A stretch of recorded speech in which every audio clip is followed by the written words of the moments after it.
What's going on? What's going on, my people? What is up? What is up? Let's see who all we got in the house right now. Let's see. What's going on, Silk? Yes, Silk. Silk in the building. Yo, what's going on, Ma? I appreciate you so much. Man, it's been a while, man. I ain't been with you guys in a minute. We are actually live. Hold on, let me do it right. Yo, what's going on, my people? This is your boy Biggs, and I am back again with another live. Yo, we haven't been live in so long. Can you guys hear me? Can everybody hear me good? All right. Vivian, what's going on? The real Vivian 82. Miss Tam, thank you so much for being here.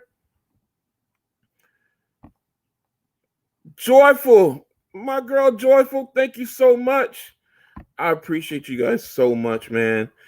It makes my heart feel warm to see you guys coming in. So I'll give a moment for everybody to get in.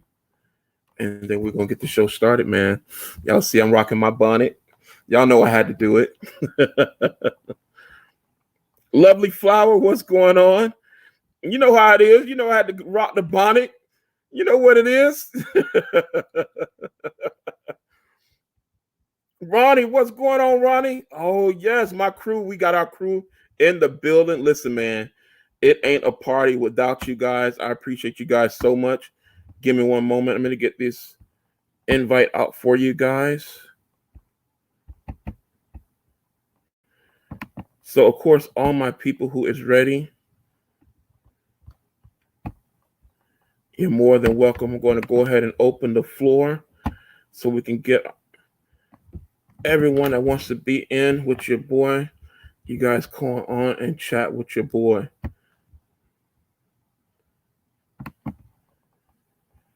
All right.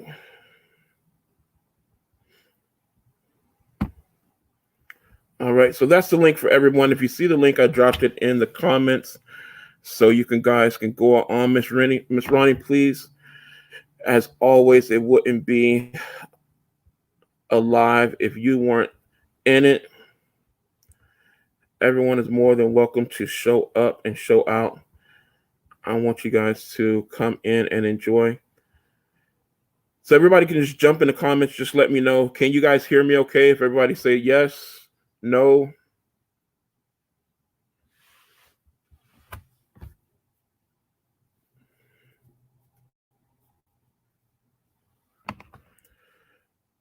Yes, no.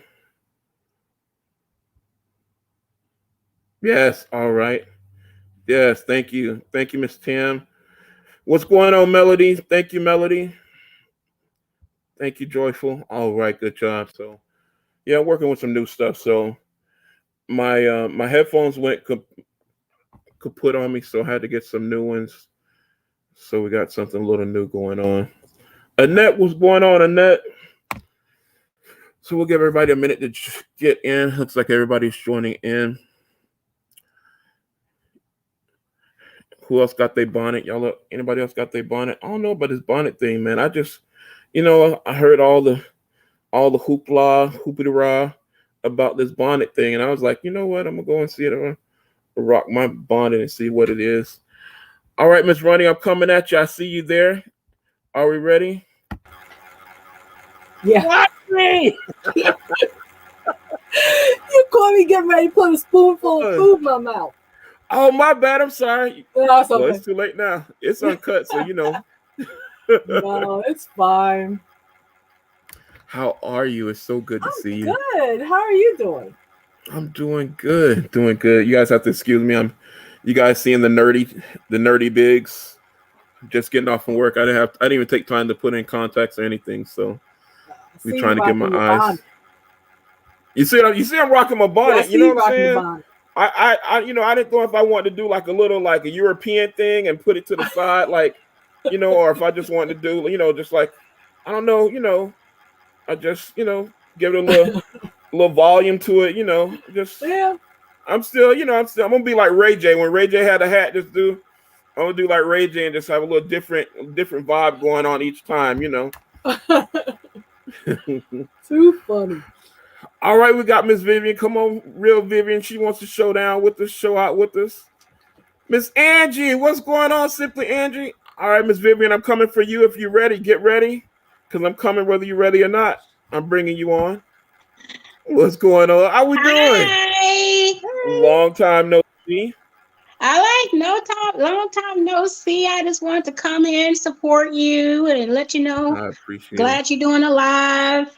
I look a mess, but I got my little bonnet on for you. All right, I like that. You know what? We're gonna talk about it. We're gonna talk about it because, I mean, we got so much that we can talk about. I mean, there's one thing that I've been spamming here lately, and the biggest thing that I've been seeing lately is this show, Love and Lockdown. Have y'all guys seen it? What You is haven't it seen called? Love and Lockdown? Love and Lockdown. Listen, it is my newfound, like, my new show. It's hilarious. It's hilarious. So, but we're gonna get into it. But yeah, man, we got a lot to talk about. So many things been going on. So I'm just like, man, everybody, we've been asking for a live, and I've been slacking on you guys. Now I've been trying to get in there with with my content and get the content going for you guys, but I've been slacking on the lives. And my feelings was hurt, y'all. Y'all start rocking with me when I started doing like some serious stuff. But then I thought about it. I'm like, nah, uncut is for us to cut loose and have fun. So and have some good talk, some good conversation, and have fun. So, but every now and then, like my grandma always told me, you take a spoonful of sugar with your medicine, right? So you put a little medicine in there for it every now and then. But man, I miss you guys. Miss you too. I was always watching your videos, but I'm trying to lose weight and all that food you be trying to show all the time. Listen, you ain't the only one. I'm trying to get sexier too. You You ain't the up there only at one. White Look. Castle and every. Hey, listen, and you know what's crazy is like out of all the White Castle and all of that I did, I literally ate like four burgers and took a bite and one, four and a half. And then like that one simple, no, what is it? Beyond Burger, that Beyond Meat is beyond me. I couldn't do it. I like the Beyond Burgers. Do you like the Beyond Burgers? But see, I used to be a vegan, so I love stuff like that. Oh, so maybe it's a different. It's you know what? It's definitely a psychological thing too because if you it's like soda. I don't like soda, but if I do have a soda, like every now and then from my tummy, I'll get, or from eating like seafood or something like that, I'll get a soda so that my tummy don't have any problems, right? And I like ginger ale, and I don't like soda typically because of the strong, like that strong fizz. I don't like that. So I'll get like a ginger ale, but when you go to drink it, and if it's flat, it totally like immediately turns you off, right? Because in your mind, you're thinking like you're expecting to have that fizz, and when it's not there, it's like, So I think that's kind of maybe how it was with that Beyond Burger. Like, maybe I was just expecting too much, but I don't know. But then Joy told me that Joy Moore says that. So I've got to try. I'm gonna try it again. So you guys look out for a video. I'm definitely gonna try it again because she said I've got to try. What's the coffee place? Starbucks. She says Starbucks has a Beyond like sausage patty or something like that, where it has that same thing and it's really good. Now I'm gonna be honest. I tried the Beyond Whopper because I don't do red meat, and I thought, well, let me just see what Burger King's doing. I thought it tastes every bit like a hamburger to me. I really did. Really? I mean, they grilled it and everything. Like you said, sometimes it's a taste thing. It's sometimes the ingredients they put together just don't function right. So it's really hard to get vegetables to taste like meat. And when somebody does it good, then you got to really rock with it. But that's true. It is hard. You can't go into it thinking it's going to taste like beef or all the time. Right. I should have came into it thinking like with no preconceived concept, like not thinking of anything. But as soon as I bit it, it was just my whole mouth was like, no, sir, no. And I'm not even that big of a meat eater. Like every now and then I'll eat steak, like maybe once a month, or not even that often, maybe once. Like I haven't had steak in I don't know how long, maybe almost 2 or 3 months, right? Every now and then I'll eat a burger, but typically I cook my own because I like to know what's going in it. Let's see. I love fish, and you guys know I love seafood, so I'm always eating seafood. What's going on, Yvonne? Yvonne says she loves my glasses. Thank you, Yvonne. I appreciate you, family. We all got on glasses, by the way. Oh yeah, that's right. We all got on glasses. We all can't see. I'm blind as a bat. Oh, listen, I'm blind as 2 bats in the dark. Like it's really bad. What's going on, Latangela? Yeah, so I want to try the burger. I'm gonna try the Burger King burger. Try the Burger King one. I thought it was done just like a Whopper. I actually took a bite and thought, did they give me the regular Whopper? That's how good I thought it tastes. Okay, so I'm gonna try that one then, because it's been a while. And matter of fact, I think they were the first one to come out with it. If I'm not mistaken, I think they were the first. And I just never did try it. Like when I tried to get a chance to try it, I just never could. Yvonne Morgan, welcome. Yvonne, new subscriber. Thank you. Welcome to the crew. I appreciate you. Listen, guys, we are right there. Everybody say what's good, Yvonne. Go on, Yvonne. Yeah, man. So what's been going on with you ladies? Ronnie, what's been going on with you? Anything going on new lately? Not really. I'm just trying to keep busy, doing a whole bunch of stuff, trying to get out every now and then. I see. I still love your ride-alongs.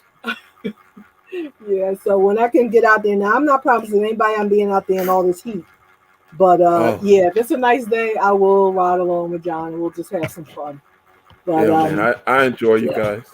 Yeah, if you guys don't know, Ronnie and her husband John, they do ride-alongs, and John has a really cool YouTube channel where he does showcases like his lawn work and stuff like that.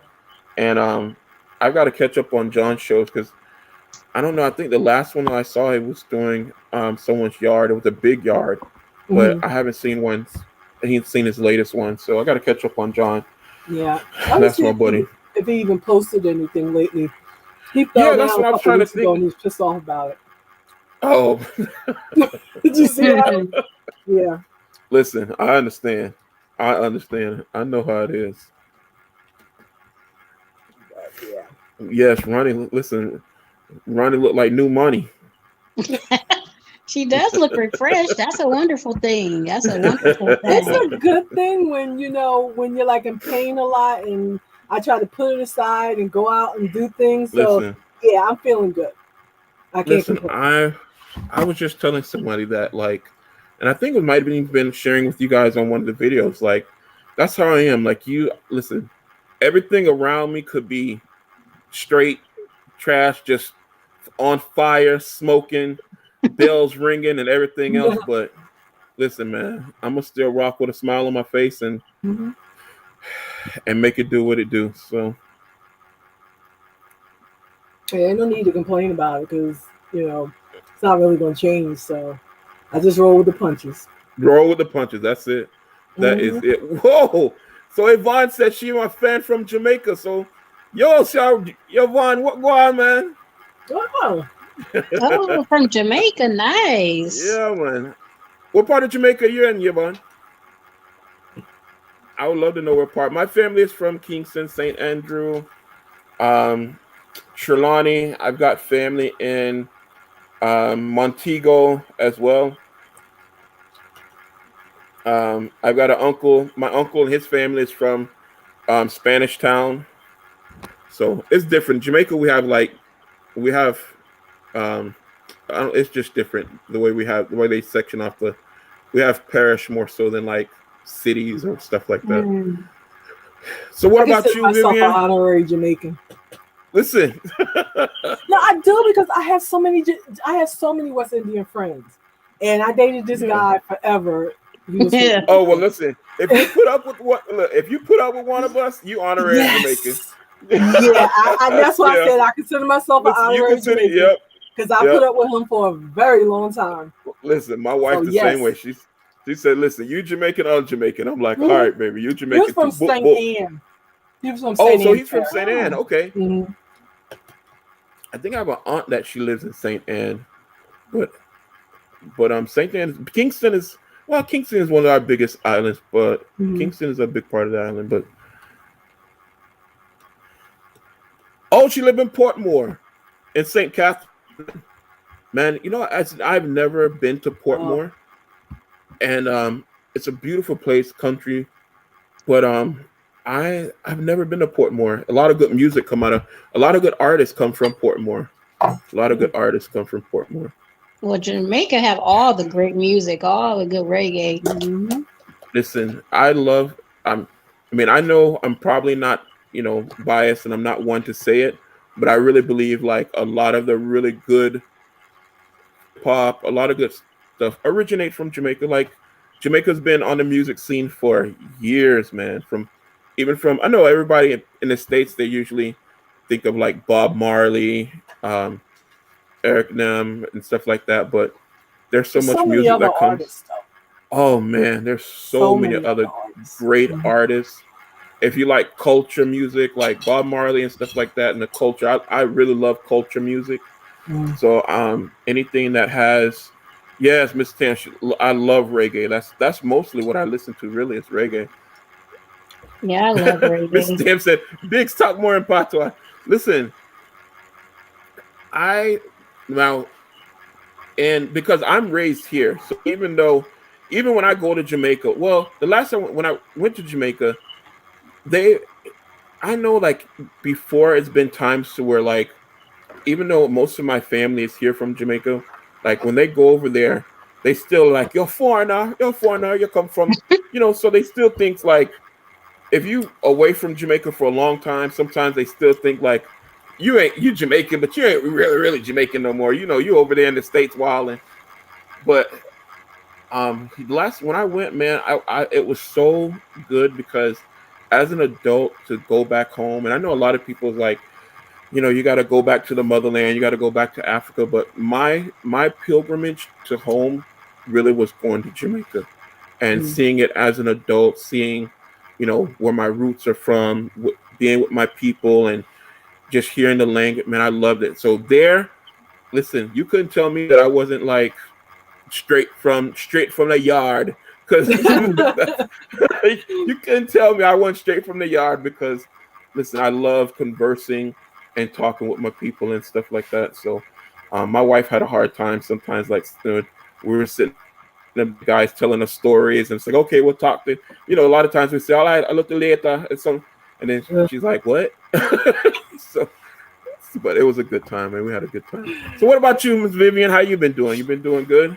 Yes, sir. I've been doing awesome. I've been working from home for a year and a half. I don't think I ever want to go back into a corporate I office. know that's right. Listen, I'm looking I for have no jobs that say desire. remote only. Remote. If they don't say remote, I'm not interested. Mm. I never thought I would feel so free and not micromanage and just give me my work and leave me alone and let me do it. Let me do it. Yes, And let it's me like, do it and leave me it's alone. like, how you doing today? I'm fine. Leave me alone. I don't need to talk. I don't want to talk to you. Like, if I got a question, I know your number. I got your email. You know what I'm saying? I'm not trying to be rude about it, but it is a disconnect that's Yeah. happening, which should be happening for us as independent adults. Like, I don't need you micromanaging me. I know what I need to do. But Listen, when for we're real. in the office setting, they felt like the upper bosses, like they need to check on you every once in a while. But when you're working from home, they can't check nothing. Mhm. Nothing. And I Nothing. love it because I Love it. do my work. And be done. Be That's it. done. At first, I was against it. So even when like, because medically, if I really wanted to push the issue, I could work from home medically, right?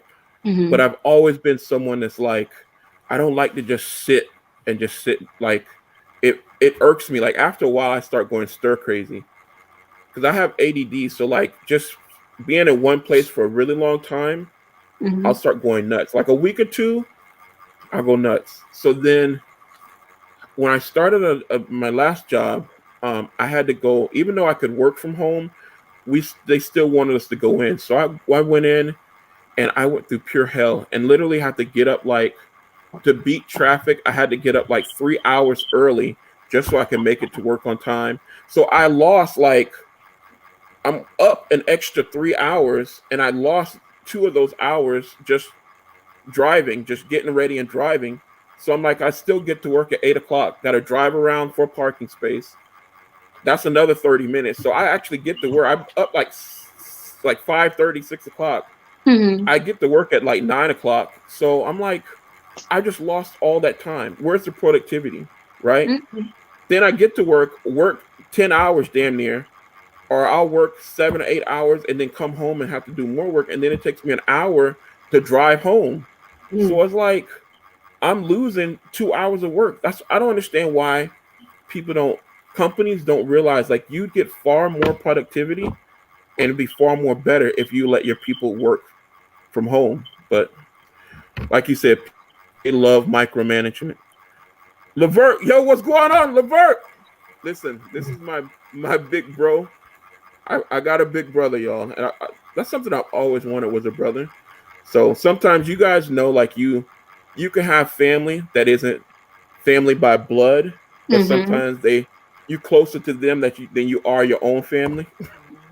Oh yeah, definitely. Yeah. So listen, that's how my boy Levert. Listen, that's my brother there. So are we just throwing out topics to talk about Biggs, or? So listen, I want to share something. Yes, those. I'm not going to keep you guys too long tonight, but definitely I want to talk about with you guys because I thought it was just funny. But yeah, we can throw out some topics and see what you want to talk about. You lead it. So what you got on your mind? Huh? You go ahead, my brother. What you got? Okay, so listen, I want to show you guys something. So I'm going to show you guys something. So you guys see that I got my bonnet on. So that's one of the things that was going on. So really tonight was just like, it's been so long since I've been able to connect with you guys.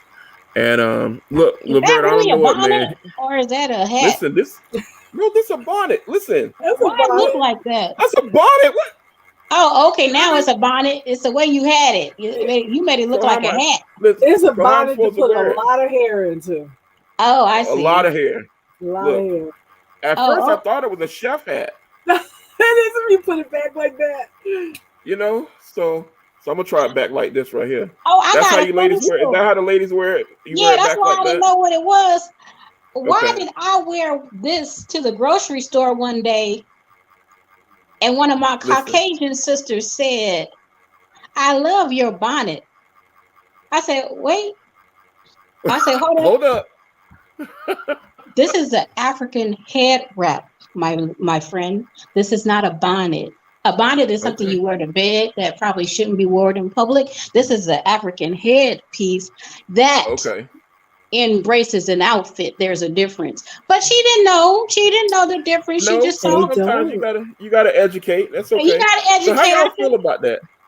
How you feel about so you guys know, have you seen like in the news how Monique was like really down on our sisters, saying how like, you know, y'all out there wearing them bonnets and your bedroom slippers and sliding on in the grocery store, or you out in the airport with your bonnets on. And I mean, she really kind of had a outcry or calling all sisters, young people, you know, young ladies or young women, and saying like, hey, you know, for us, we have to show excellence all the time because, you know, they try to sidestep us, they try to shade us. So, you know, she's saying those things, and she got a lot of slack for it. So, what y'all feel about it? Well, I'll go first real quick. It's a different day and age, right? These kids are on YouTube, these 20-year-olds, 30 years old, making $1 million on YouTube. You can't tell them nothing. This rioting and standing up big I'm gonna be one of them. Yeah, where you go, you and your sister, you know, why not? Why not? It's out there. It's out there for everyone. But the Black Lives Matter movement and other things that's been happening. Like, say, I'm 39, almost 40 years old, right? My generation was like, just put your head down and, do what you got to do at your job. Don't quit jobs, just put your head down and grind it out. This new generation, they not having that. And they're making their own way. They're making their own money. They're not asking for a handout. They're going out here and getting it. If they want to walk in the airport with bonnets and slippers on, long as they're not committing a crime, what is the problem with it? These young kids are doing what's best for them. They're traveling the world. They're not being pigeonholed at these dead-end jobs. They're traveling the world. And if they want to go in a bonnet and slippers to Thailand or, Jamaica, for example, let them. They're traveling the world. They're getting world experiences. They're going to the airport to feel comfortable to sit in the airplane. Okay. That's true. That's how I feel, That's true. So you feel like, listen, if you going, you can travel for comfort. Now we all know ain't nobody wearing no two-piece suit, ain't nobody wearing no full-on outfit or suit when we traveling. Even myself, well, I mean, I usually have a travel outfit. So I have a travel fit that's like a nice shirt, cool shirt, t-shirt, some shorts, slides. So I'm comfortable, right? I mean, it's still a fit, but I'm comfortable. But I see it like, but now I have seen though, I've seen some young ladies out there that, I mean, they literally look like they just, I mean, we can talk, right? We uncut, we can talk. I'm just be, I gotta be real. No bra on, breast assist just everywhere. Oh, and I'm like, okay, well. And I mean, and now y'all know I'm one that loves breast assists, so I don't have no problems with it. However, it's in the right place. So if I'm out with my wife, I don't need to see your breast assists going every which way as we, it's distracting. I'm just saying, it's distracting. It's distracting. Now, I'm not one to say, okay, and there's women liberation, there's women lib, there's everything that says, listen, I'm a woman. I can come as I am. I don't have to put on a bra, something constricting me. I should just be able to wear whatever I want to wear, and it doesn't offend or matter to anyone. I understand that. I understand both sides. But I'm just saying, I've seen some wild stuff. In Walmart, one of my favorite activities used to be to maybe 2 or 3 o'clock in the morning, just slide off the Walmart. And listen, if y'all ever find yourself to where you have nothing to do, you bored, it's late, get your couple $2, $3 and just go slide off the Walmart about 1 o'clock in the morning.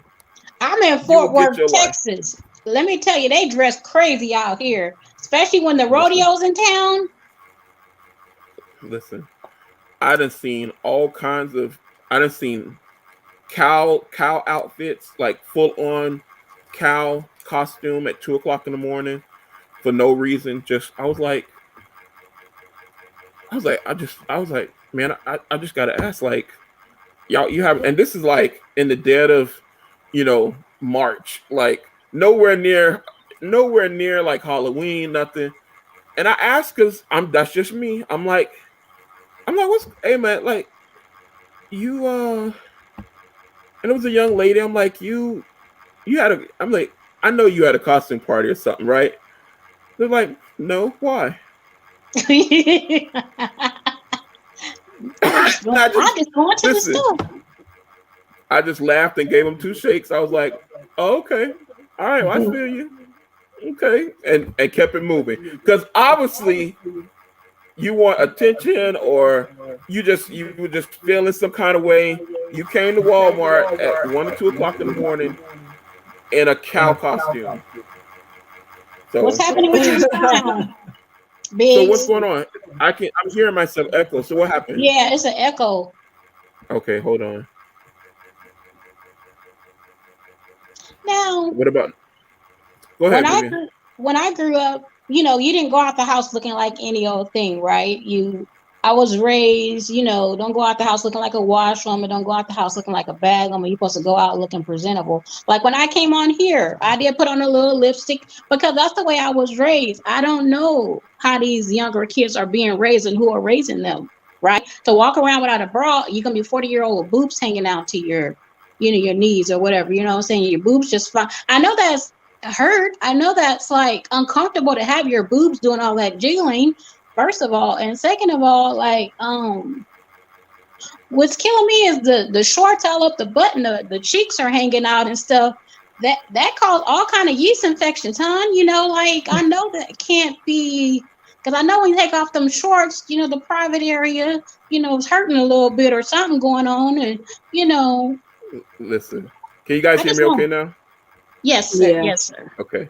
Listen, we went out and we literally, Jessica said, "Where's my wifey tonight?" Listen, y'all have to listen. Y'all go to FWP, Faces with Purpose, and y'all go out there and be like, "Well, where you at? Where you at? What happened?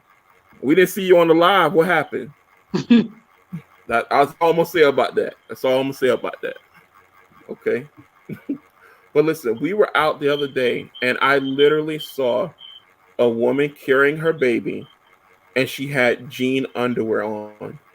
And when I tell you, it was like a jean, it literally was like a jean bathing suit bottom. She had on a tank top. And I understand it's hot, it's summertime. I think it was two other ladies with her. One had a bathing suit top on, the other one had a regular top on. They all had like Daisy Duke on, like really short shorts.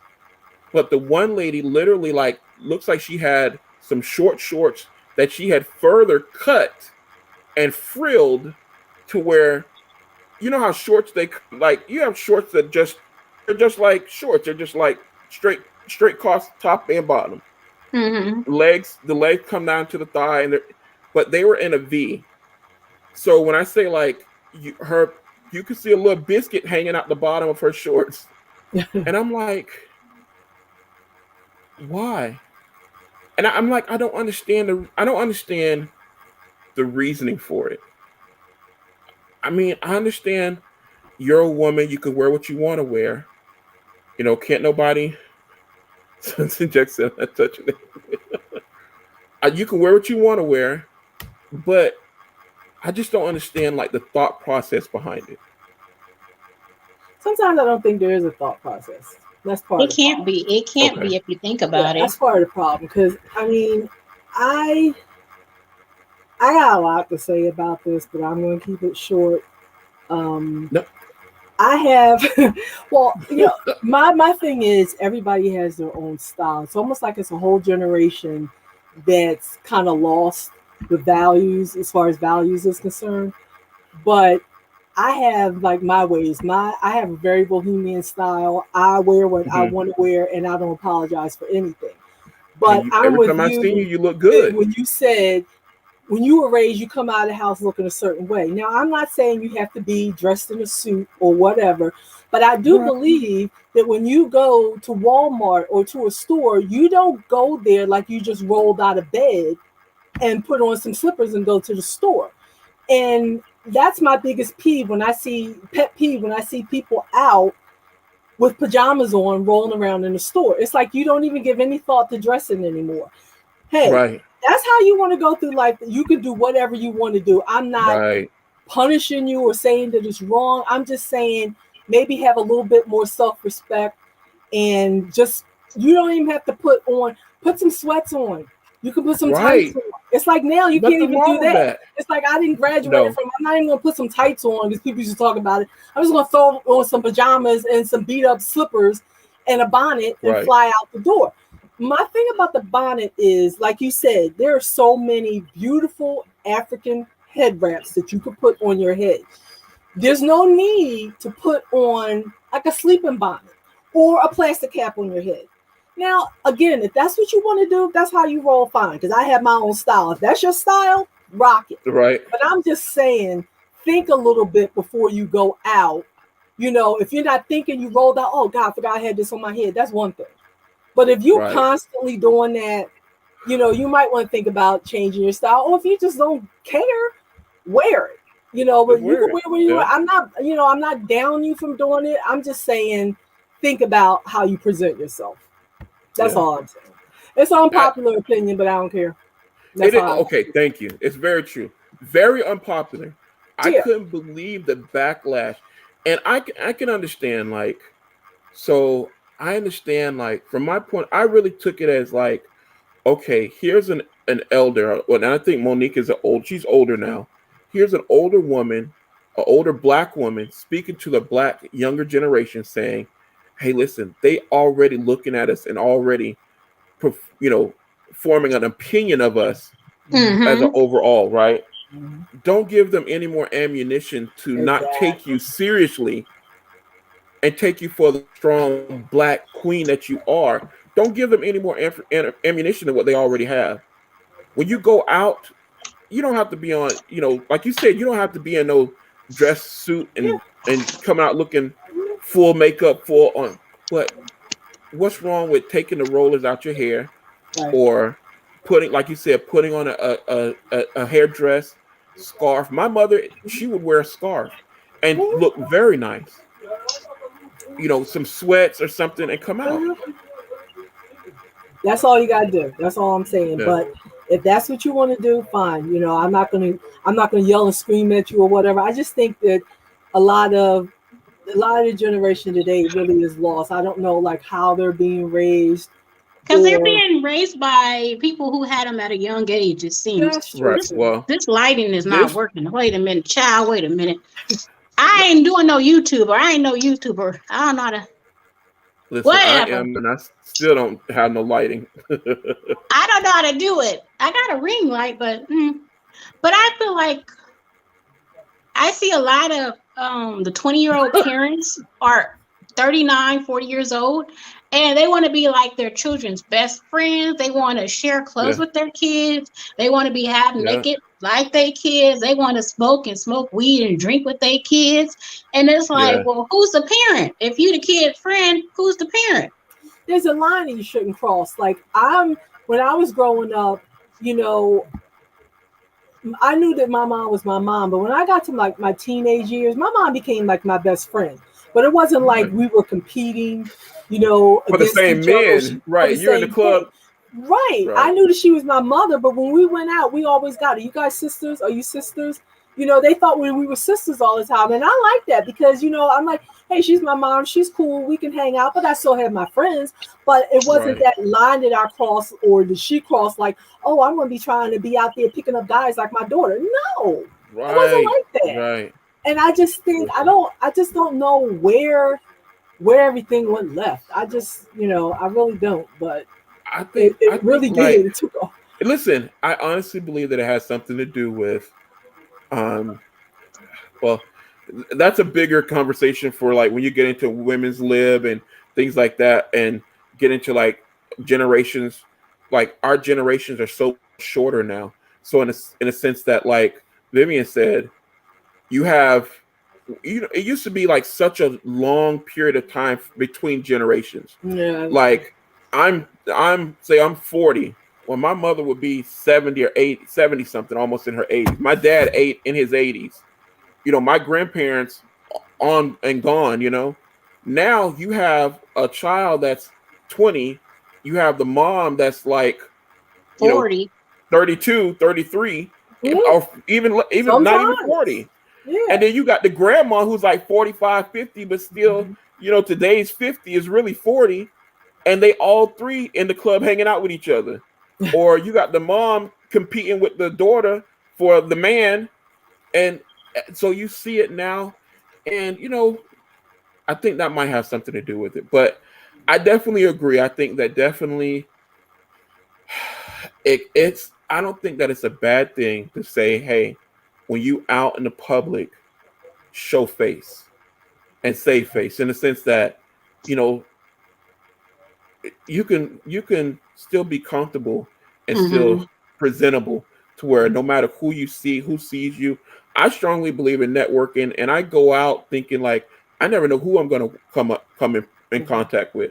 So I want to always at least be looking halfway presentable. Right.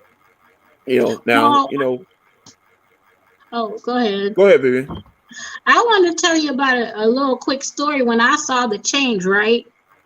Do you remember growing up? Because we probably from the older school. Remember growing up when your family, when your parents, for example, had company, you would speak to your company and you ask them, Miss So and So, Miss Ronnie, do you want something to drink? If you came in from school, your parents is gone, but her friend is there. You'll be trying to have a conversation. Or hi, how you doing? I went to visit my friend, and she went to work, and I was at the house, and her kid came home. He didn't even speak to me. Now, I didn't watch this kid as a baby, like a toddler. He grew up with me. I'm a family friend, but he grew up with me. He came in the door and went to his room and didn't say, hey, Miss Vivian, nothing. Didn't say, did you got find something in the refrigerator to eat? Remember how I used to do peasantries with your mom's company? He didn't give me nothing, child. He was just like, he looked at me. Didn't even speak when he looked at me and just went to his room. I said, oh, these new kids on something else. They don't even speak no more. Yeah. So in a way, it's a lack of respect. Don't have no respect for their elders. It's true. It's very true. Definitely very true. And I think it's definitely because, and like Lovely Flower said, it has a lot. It may have a lot to do with social media, music industry. Like, I think younger people have more. Our generations, well, not our, but the last generation, especially, but even before that, they have so many rights and so many, entitled, so much entitlement. It's like you can't even. I've seen some parents even scared to tell their kids no, or like, hey, go to bed, or no, you can't do that, because they feel like, oh, well, they're so entitled. Yeah, they think everything is owed to them. And John and I was Yeah. talking about this the other day, because we had made a quick video on it about, I was at home and I saw, we have cameras out back, and I saw this kid going through everybody's backyard. Now there's a common driveway that goes through, but it's still our backyard, and we have ours fenced off.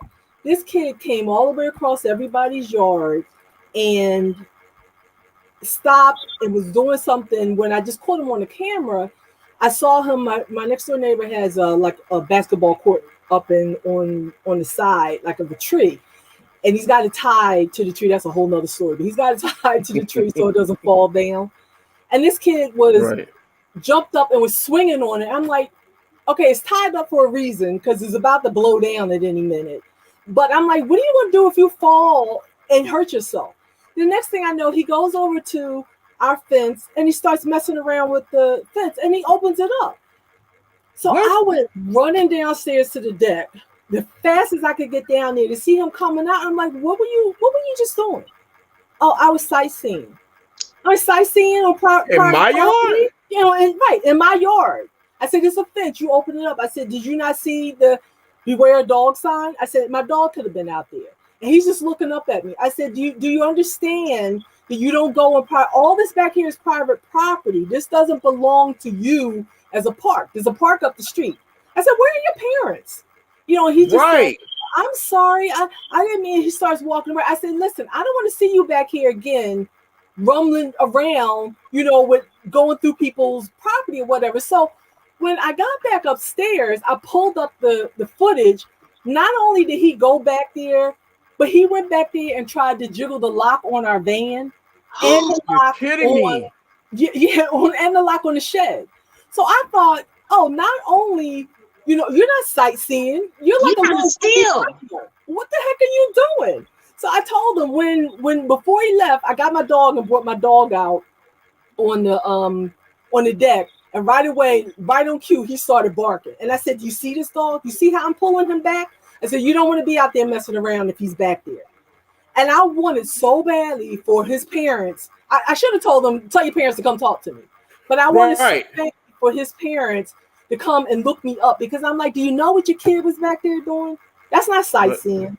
That's not walk. This is nothing for you to walk through. Like, oh, this is just a day at the park. No, you opened up a lock, basically, or something that was closed to go in, and then you're down there trying to open up the. Listen. What happened if you got the van door open? What would happen if you got the or your dog come out there and bite him in the face, and then they mad at you and want to put your dog, put your animal to sleep because oh well, And that's what I was trying to tell him. I said, honey, you don't do that. You don't walk up and I said, I don't want to see you back here doing that again. Listen. But I'm like, but again. And he said, oh, I was just sightseeing. So like you could tell me you were sightseeing. You're old enough to know better. I would have drug his little ass. Bring your little ass. Come. Where your mom at? Oh, and then the thing is, like, now back in our day, you could have taken him and disciplined him and taken him and said, hey, let's go talk to your mother. Right. And typically they would have said, oh, he know better. Discipline him and say, you know, I apologize. I'll make sure it never happens again. Yeah. Nowadays, you say to the little bastard, the little child, excuse me.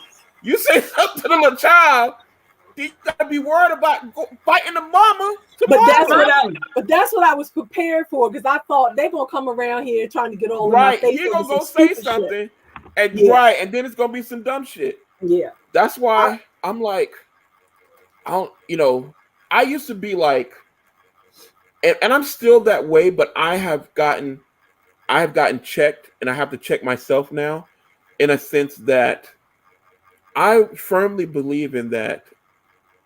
If I see an older woman or an older man out in the that's my mother, that's my father, in a sense that I respect them.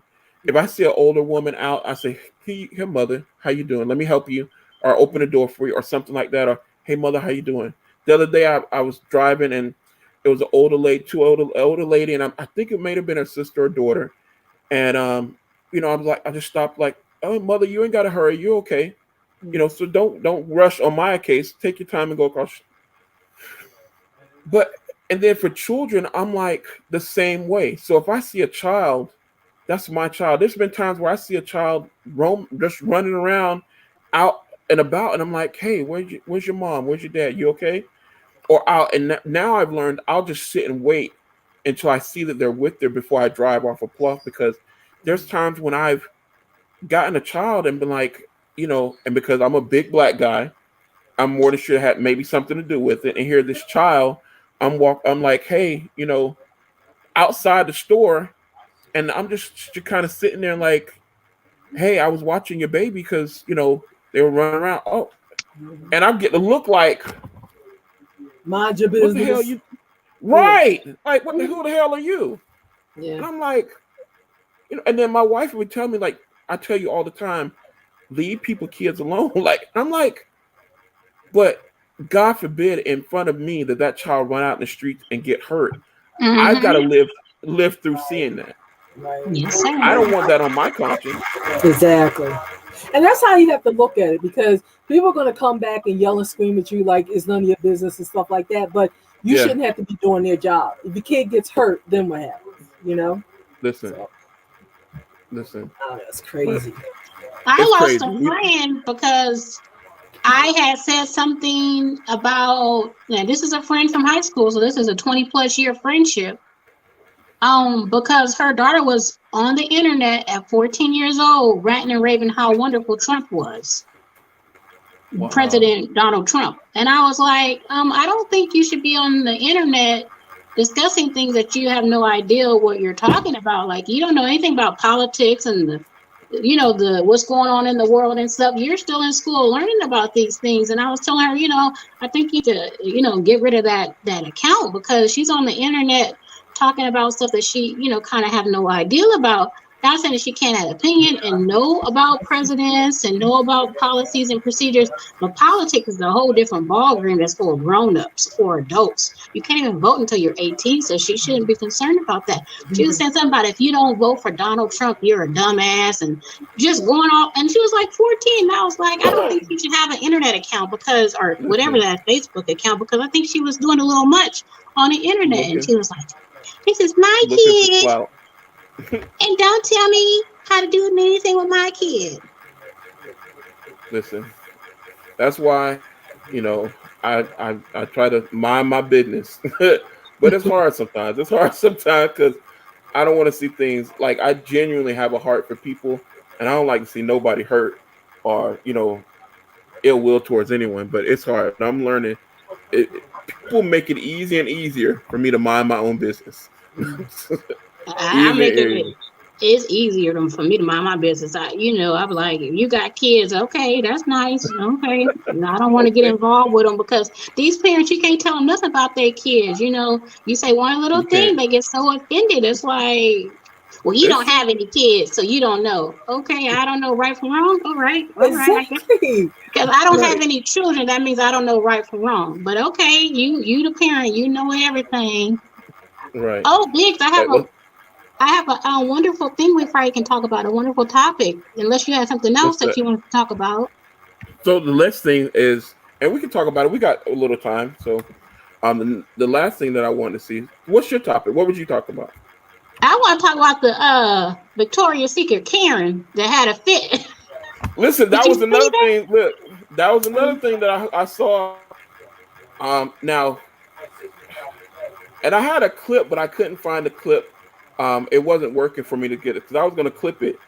Listen, what you thought about that? Miss Ronnie, you didn't see it? I know. You You have haven't to seen Victorian see it. lady? Oh No. my Victoria's God! Listen, Secret. the Victorian Secret lady. Listen, she when I tell you she cut up and act a fool, she act a fool. It So was I'll crazy. give you a brief synopsis, Miss Ronnie, of what Okay. happened, right? So this Caucasian sister, that's what we call our Caucasian sisters. They're our sisters through Christ. But, so she was running up on a black lady, and as soon as the black lady pulled up the camera, she was running up to her open hand like this. This is what you see on the camera. She's coming to her and she has an open hand like she's gonna slap her, right? But as Mhm. soon as she see the camera, she's like, "Oh, I'm mentally ill. I'm being abused. Get the camera off of me." And she just going to the left. All of a sudden, she was going to hit this woman. As soon as she started seeing the camera, here goes the tears, and she's crouching down, and she's been assaulted and abused, and all the other listen, words. You probably listen. can see it. Listen. I call it. They weaponize their whiteness. Okay, Mm-hmm. That's and good. so many times you see, and now because of, and that's one thing I can say about social media and about technology and stuff like that. This has been happening for years. Yeah. This ain't nothing new, right? This has been happening for a long, long time, right? Very long time, The decades, only difference is centuries. now we have Joy, cameras what's going that on, can Joy? capture it. What's going on, Hey, sis? Joy. Listen, it's been happening for a very long time. But the thing is that now that we can capture it on video, now we're seeing it, and so they can no longer say, "Oh, stuff like that doesn't happen. Oh, you guys are crazy. Oh, you're just so bent on racism." Listen, this lady, they weaponized their whiteness because they know, and typically when they call the cops and the cops come out or security comes out and it's you white and it's you black, they're going to side with the white person. Oh And yeah, I they don't care know. what, it's statistical. I don't care what anyone says. And I'm not trying to be, any kind of way. Everybody knows well, I ain't gonna say I love everybody, but I get along with everybody. I have I get along with everyone.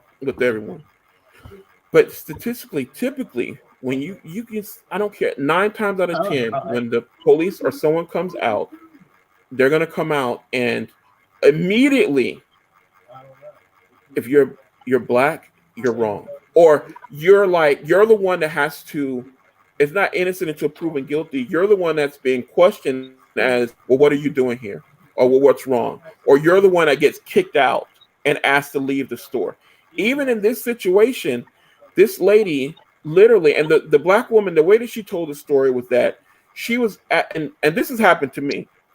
If you guys know how, like, you're in the store and you're looking at something, or you're going through clothes or something like that, and you're looking at clothes, and then somebody will just come through the aisle and act like, well, they're more important than you are, and so they're gonna go and, like, am I not? You don't see me standing here? Do I not have something in my hand? So she says that she came in, she was looking for from free draws, y'all. She was looking for she.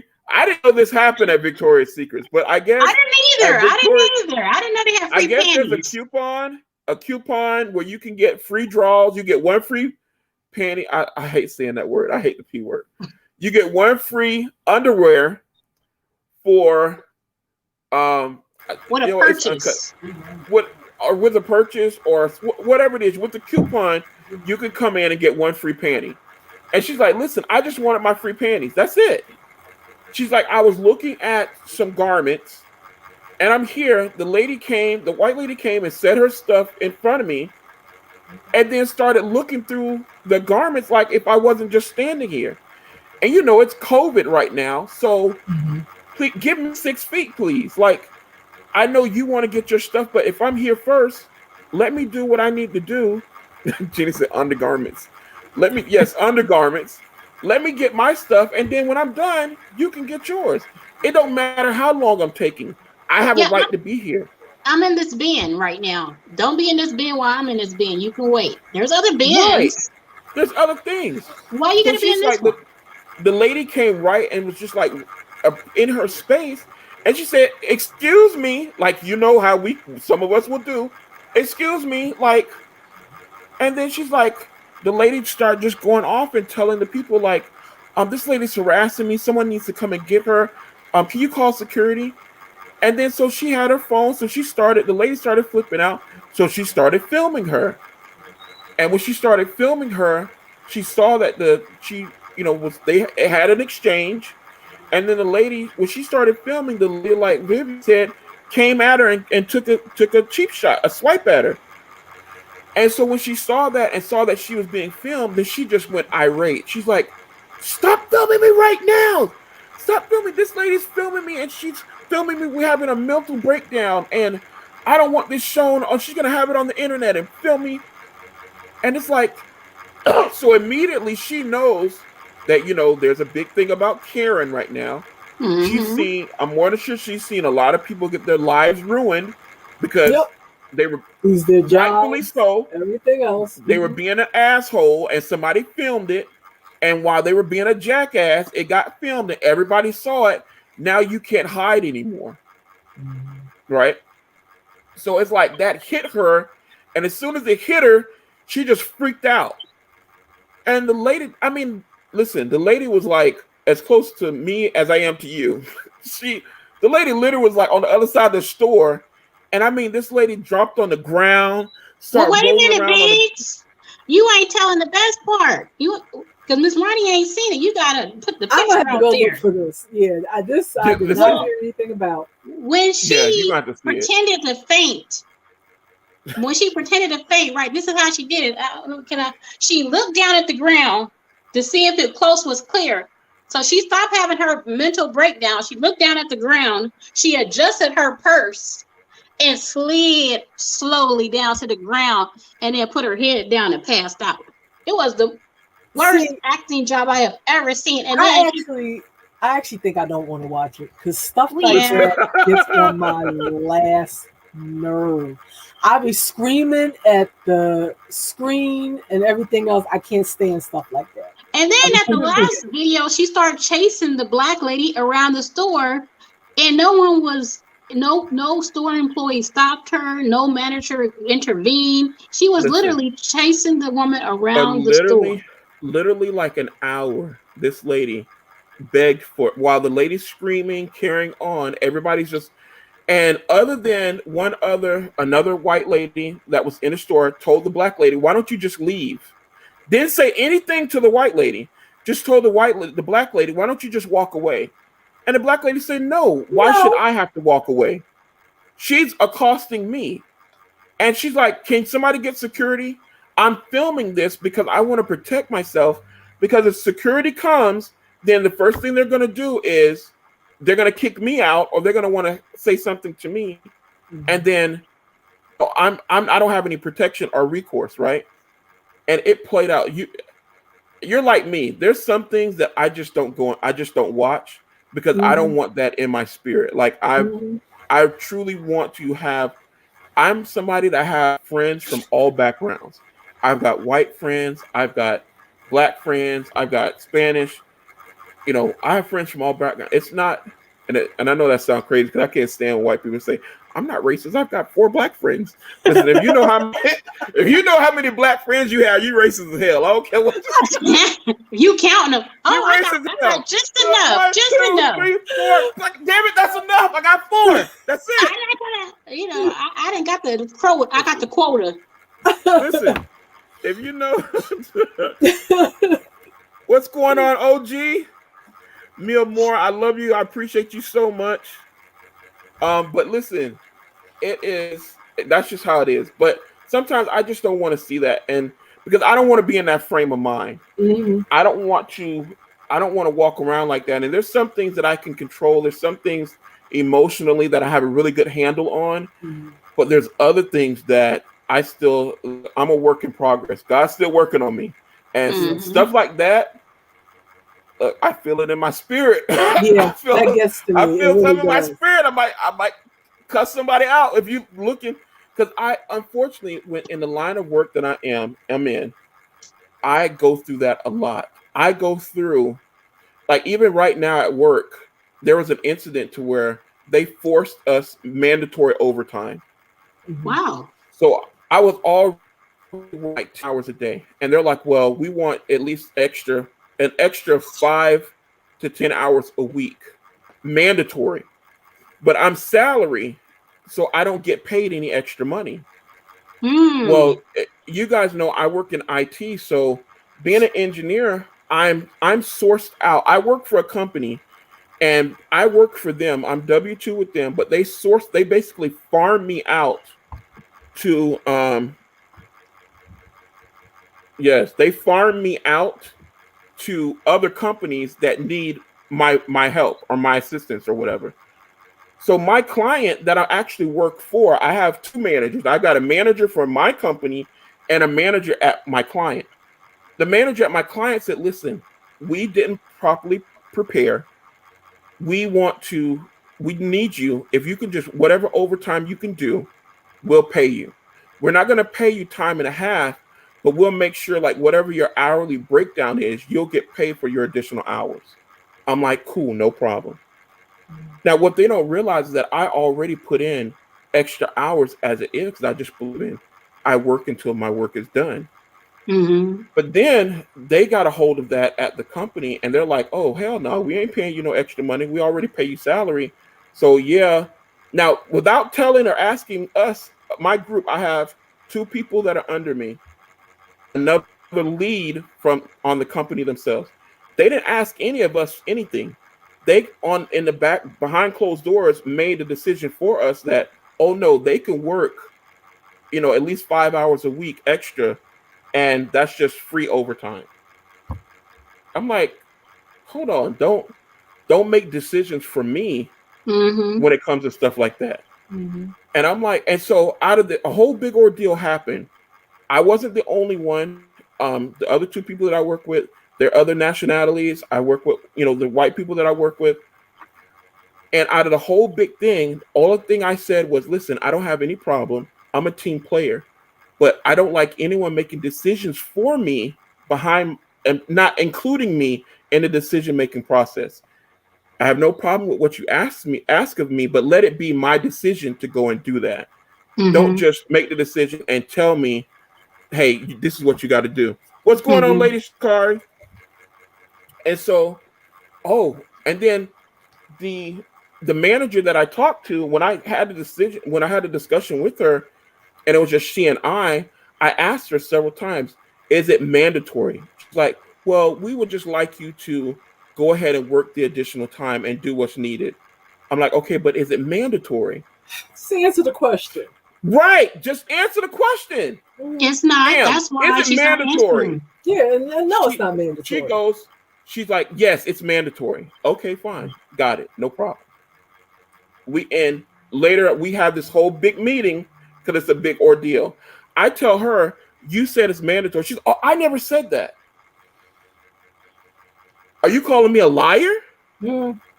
I was like, no, you said verbatim, it's mandatory. You may not have meant to, and you didn't want to say it, but you said verbatim, it's mandatory. Oh, so after the meeting, now I'm talking calmly, very professional. I'm just saying, just a matter of fact-ish. I just want to be included in the decision making when it comes to me and me working and what I do outside of my 8 hours that I agreed to. Nope. Other than that, I have no problem. I work more than that. Okay. They called me into 3 other separate meetings. Now, of course, y'all already know. You know us niggas. Listen, we gon' look now. Typically, if I was younger, I'd have just stopped working and went and found another job, and y'all wouldn't have heard shit from me. But Exactly. I'm older and I got working on me, so I'm doing a little better. So instead of just leaving and cussing y'all ass out, I went ahead and just updated my resume and went ahead and sent it back out. Now somehow they called me later and say, "Oh well, how's it going?" And I'm like, "I'm fine. What's going on?" "Oh well, we see you updated your resume, and so we would just like to know, like, are you planning on leaving, or is there a problem? Do you have a problem after the meeting?" None of your I business. was like, I said, why are you looking at my resume for? I can update it all I want.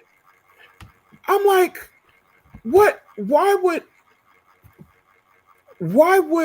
that have to? I said, actually, matter of fact is I keep my resume up to date for any time that I may have to make a move. I'd rather be prepared ahead of time than having to get prepared. So that has no bearing on you. I keep my obligations. I'm obligated to you. I'm going to do the work that I was obligated to.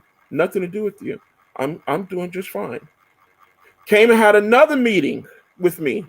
"Oh well, we've noticed that you're not as bubbly and nice and cheerful as. Is everything okay?" And I'm like, now you're not a team player. Oh, they harassing you now. Player. Now they're trying to make it a hostile work environment. Right. So now it's a narrative. So now it's a narrative that's being played at, "Oh, you're not a team player. Oh, you're separated." So I asked all the other team. I said, "Have they called you guys and had any more meetings with you?" No. And then the other girl, I'm like, "Have they had any meetings with you?" She was like, "No, she just called me and told me she's going to be in the area and offered to take me to dinner." Okay. No, if you say anything in corporate America, you're done. Oh, you cannot say anything about. You can't. You're targeted as soon as you say something. "Oh, we want your opinion. Your opinion matters. We want you to be happy." The hell you do? You want me to sit here like a robot, never get sick, never have a complaint? Right. And the minute you speak out, your label is difficult, and they start writing you up for all this kind of stuff. Right. For no reason. Knowing fully well that they're making it up. Next thing you know, you in human resources trying to explain your part of the story. Right. I went through it. I ended up suing the company. I'm like, y'all not getting away with this. And that say it again, because that's what we should be doing. I sued them. That's what we should be doing. Yeah, I'm like, you're not gonna. It was like a whole bunch of nonsense. They were telling me and this other guy, we never had any kind of problems. Again, I don't know how regular corporate America, but IT is a whole nother beast. It is. It really is, and they put you through. It really is. They put you through. They really do. And they wanted to. Long story short, they wanted to make it seem like I had, as far as every time I had my reviews or whatever, everything was A+. I never got written up for anything. My reviews were perfect. All of a sudden, they saw, because they was getting a different manager every month, and they didn't know what was going on. I was still doing my work. Then all of a sudden, when these managers come in, I'm difficult. And it's like, "Oh, well, you and Travis, you two are, you sit in the meetings and you shake your head and you don't act like you're interested." I said, "I showed up for the meeting. I gave my input on the meeting. What exactly did I do in that meeting that upset you so much that now I'm sitting down getting written up for something that I didn't do?" "Well, we just need you to sign this." "I'm not signing it." Well, you have to sign it. No, I don't. I do not have to sign it. You're better than me. I went to Human Resources and they told me, "Well, your manager said that happened, so it must be true." Oh, because they're always honest. Oh, that's the road we going down? I'm like, y'all know who you messing with. So I was like, okay, all right, fine. I'm going to, I want to get my notice. And I gave my notice. And they told me the next day that I came in, that would be my last day. I'm like, I'm fine with it. I was willing to get my notice. I'm not going to come in and try to, sabotage anything, but that's what they thought. I'm like, I'm not doing this, but I was working on a project that was very, very, I was head of the project, and I dumped paper this high on my manager's desk saying, "Go up," because you don't Good know luck. nothing. You don't know nothing. You don't know Okay. nothing You don't know about nothing. nothing. You Right. don't know nothing. Now, see, I look up to you for that, because when it happened to me, and I can tell you now, I can say it. I work with NBC, and they have a history of racism in their workplace. Oh yes. And what was done to me is, again, the same thing. Literally the whole time I worked there, never been written up, never had a performance issue. I'm a software tester, so I anything that comes back, I've never had any defects. My defect ratio was literally like 98%. So I had Nice. 98% quality, which was unheard of. Even my manager was like, "Well, I don't know. I mean, nothing ever comes back. Like, so you know your stuff. You're doing your work." Yeah. From the second day I was there, this lady didn't like me. She refused to train me. I literally started there with no training. I did everything they asked me to do. The only thing they have is people that said that, I asked too many questions. And then if I ask for a question, I don't wait for the answer. Then if I don't get the answer in the time frame that I want it, then I'll go elsewhere. So I'm supposed to stop they just looking for stuff. That's ridiculous. Right, but yet I have a goal, and I have a time frame that I've got to meet. And I'm looking to you. Now we're supposed to be a team, right? Let me get my quotations in frame. We're supposed to be a team, but yet if I go and ask you a question, a technical question, then it's a problem, because I'm questioning your work, or you're mad. And really what it boils down to, you're mad because I'm sending your work back, and you don't think that I should be questioning what you're doing. But yet 9 times out of 10, stuff. I'm right. I go to the meetings. I don't go follow you and try to kiss your ass and go smoke. I don't smoke. I don't drink like that. Y'all going to lunches for 2 hours, having drinks and stuff like that. I don't do that. I come in, I sit at my desk, I do my work, and I get up and I leave. All that kiki, why do I have to go through all of that? I'm doing my work. You don't. And you gotta let them know that you don't. And see, and then what they did with me is they offered me a severance. They're like, "Oh, well, if you don't sue us, we're going to give you a severance, and we'll give you this package, but you got to promise that, you're not going to sue, and you're not going to tell people about what's going on."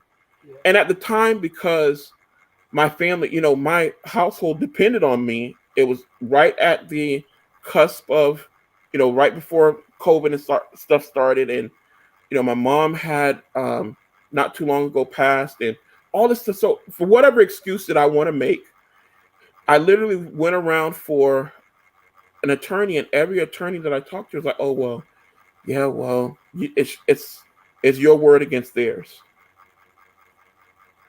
And so I think really what it is they saw the company NBC Universal, which is in my area a huge company, and they were like, "Oh, well, yeah, unless you actually have proof." Or I'm like, "But it's." You have to keep a paper trail, and people are not going to give you the stuff in writing. I had one job. I always, you definitely got to keep a paper trail. I had all my, everything. Every time I, sat down and had whatever my reviews, I had all of that. Like, all these reviews are perfect. Now, where are you coming from saying I'm all of a sudden being difficult, and I'm not signing something, and I'm not doing this, and I don't know. That was the biggest thing. I have an attitude. Please explain to me what type of attitude I have, because I show up at meetings when other people sometimes don't. So I don't understand what type of attitude. You don't like it because I'm speaking up for myself. You don't like it because I'm telling you where you're wrong. You don't like it because I'm over this project and I'm the only one that knows what to do with it. Exactly. PNC was a big company. PNC Bank. And nobody else knew. They didn't know the legacy program. They didn't know anything. And PNC did not want to switch over to the new software. So me and one of the engineers was the only one. Me, the software engineer, was the only one that knew it. I did the testing. Nobody else knew it. And I'm like, do y'all want to lose PNC? Because if you lose me, you're losing PNC. And then they got this Whispers Bank on board, and they was doing all this other kind of stuff. And I'm like, we had meetings 5 times a day with this bank. And I'm like, and they still wasn't happy. And I'm like, I don't know what you guys are going to do, but I do know that the 15th manager that they've hired, who's a manager at Taco Bell, she don't know about this. So I don't know what y'all doing. Not Taco Bell. Yes, Taco Bell. My whole thing was, I can't teach you this, and you don't know it, and I'm willing to do it. But now you're trying to push me out of my job, and I'm like, okay, you're gonna get what you want. I'm gonna give you my notice. So it wasn't like I could get any kind of severance or anything like that. Right. And then I give you my notice, and you're like, oh, next day I come in, okay, you're fired. Goodbye. We don't want you here no more. Oh, okay. Yep. I can play this game as well as anybody else. And you're right. You have to keep a paper trail, and I've learned that now. That's one of the biggest things that I learned. Now I literally, even right now, I literally keep a log of every single, and it takes time. It takes me like an extra. I've got it down packed to where like an extra 30 minutes a day. It used to take me like an hour and a half to literally log every single thing I did. So when it comes to someone else saying what I did or didn't do, no, baby, you can't. It's right here in black and white. It's right here in black and white. You can't say what I did or didn't do because I got it right here. And so I really learned that lesson. But that's what it is. It's a narrative that people like to say about us that, we got an attitude. And it used to be angry black woman, but now it's angry black people, period. Exactly. It's angry blacks, period. And it's a narrative that's keeps going on that, we're just angry. We're just we're just so stuck in the past. We need to get out of the past. And I'm not stuck in the past. Yeah, I told my manager, I said, I'm not angry and I'm not hard to deal with. I said, you want to make me be that way? I said, but I'm not. Right. I said, trust me, trust and believe, you'll know when I got an attitude and I'm angry. I said, but you'll never see it. Right. Don't try to paint me in that corner like, oh, well, she's just got an attitude and she's a black woman. They always angry about this. And it was like textbook. And I'm like, and I went out to my car and I was like screaming. I'm like, I can't believe it. And when Human Resources told me, well, your manager said that, so it must be true. I was like, what other recourse do I have? So I'm like, okay. And well, then I'm going to talk. I tried for 2 weeks before this happened. Matter of fact, the woman that started the whole issue, I reported her and tried to schedule a meeting with my HR for 2 weeks straight. And the HR was a black man. And he refused to sit down with me. Oh, they so whitewashed. They are so whitewashed. He was so terrible and that's why I say it's really a personality thing. Because I have white people that have stood in the gap for me. Has gone to bat for me. To where I'd be like, yo, listen, it ain't worth you losing your job. I'm good. Yeah. And then I've had black people literally sell me down the river. It's the crab mentality. It really is. It's the crab mentality. And so that's why I say I'm a lover of people. I don't get so much tied into color and things like that. But I also am a realist, and I have no problem stating and speaking power to the truth that there's still a systemic racism issue that is in our society, and it has to be dealt with. We see it, and people are seeing it now with like this whole Karen thing. People are seeing it now, and it's crazy. It is crazy. But that was a good topic. I like that. Now switching to something. Now listen, I got to show this to y'all because I spent my time on putting it together. So I'm gonna show it. Damn it, y'all gonna watch this. Listen, let me show y'all something. This is the show that is hilarious. My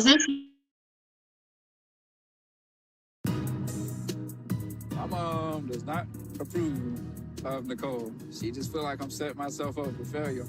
My mom's opinion means a lot to me, but she thinks that everybody is out to get me. It don't matter whether they're in prison or out. I tell my mom all the time, I can bring the Virgin Mary in here to you, and you'll find something wrong with them. Knock, knock. Mama, smell good up in here, man. Yeah, it does, don't it? Hello, scrub. Oh, what's up? You just in time to join me. Go wash your hands. Oh, God. My mama don't play. My mama used to strike fear into me. My last serious girlfriend was a girl named Chelsea. I actually met her while she was in prison on a website online. All I seen was blonde hair and big boobs. I'm not even gonna lie. She would tell me everything I wanted to hear, and I thought it was all gospel. But once she got out, she changed. She seemed to be all about money, and she didn't want to see me. And when I fell out with Chelsea, shortly afterwards, I met Nicole. What can I do for you today? Oh, thank God. I'm doing this for my girlfriend, and I gotta be honest with you, I don't have a clue what I'm looking for. White wine, red wine? Well, actually, she wants white, red, and pink. Oh, very good. I am very romantic, or hopeless romantic, if you want to call it. Nicole is the love of my life. Beautiful, nice body, and most importantly, great personality. I can't stand materialistic people. I can't stand shallow people. I'm not gonna need you no more. I bought this shortly after I started talking to Nicole because, listen, I have an extremely high sex drive. I'm also loyal. I didn't want to cheat on her, so I was like, you know what? Let me go get something to satisfy that urge when I need it. Derek is my best friend. I've known that man for 27 years. You really bought her these Michael Kors? That's what she wanted. And damn AirPod. That's what she wanted. Got the phone. Listen, oh my God. You really bought this iPhone? I'm her man, dog. Yeah, I got her iPhone. So you her man, her provider, her everything, huh? Yeah. Of course. Oh, look, my dog, God. Are you serious? She gotta go shopping, bro. What the is this? You bought your white girl. That's what you did.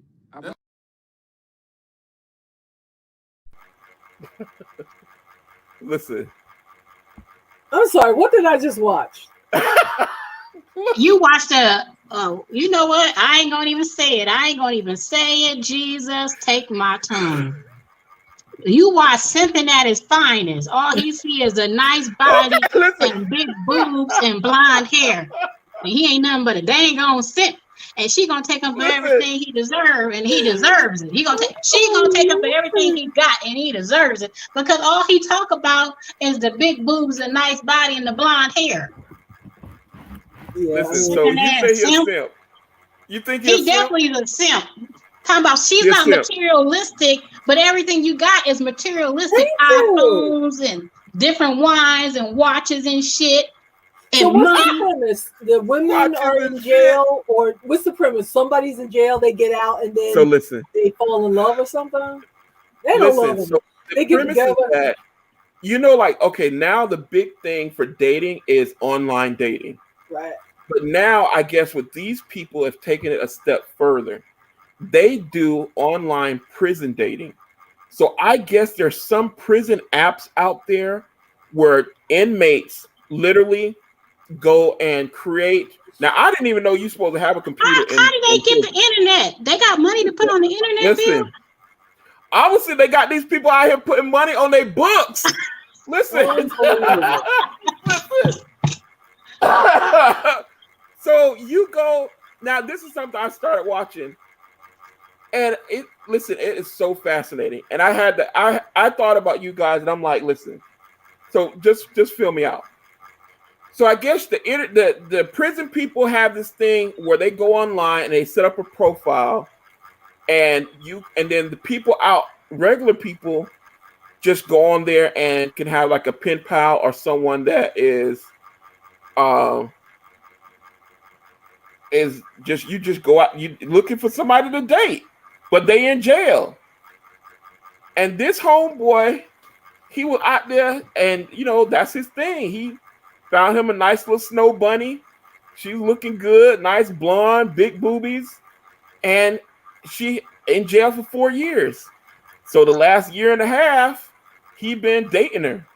Well, the last 4 years, he's been doing it to that little blow-up dog because he said he's been doing it to the little dog for the last year and a half. So I guess he's she's been in jail for 4 years, but they've been dating for the last year and a half. Oh, I see. Okay, so this is all virtual. She's still in jail. She was in jail, but that was the first episode. Okay. And so now she's getting out of jail. Uh-huh. So I guess the premise of the show is like, okay, these people have been dating. It's sort of like 90 Day Fiance, but right. with the spin like they in prison. And Right. they've been dating these people in jail, and these people are now getting out, and they're, filming what their relationship is outside of prison now. Oh, okay. Listen, So I'm that like, sounds interesting.